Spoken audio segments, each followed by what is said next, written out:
আসসালামু আলাইকুম। রেস্টুরেন্ট স্টাইলে ঘরেই তৈরি করে নিন চিকেন চাইনিজ কুং পাও রেসিপি। এর ফুল ভিডিও পাবলিক করা আছে, চাইলে চেক করে নিতে পারেন।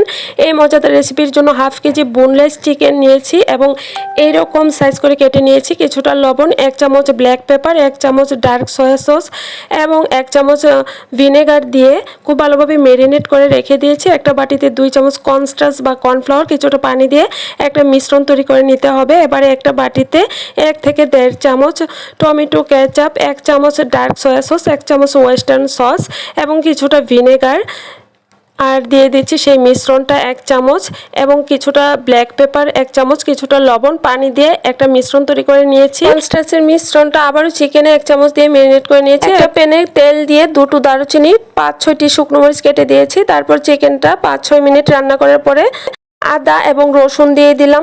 কিছুক্ষণ রান্না করার পরে এই মিশ্রণগুলো দিয়ে দিলাম। বেশ হয়ে গেল।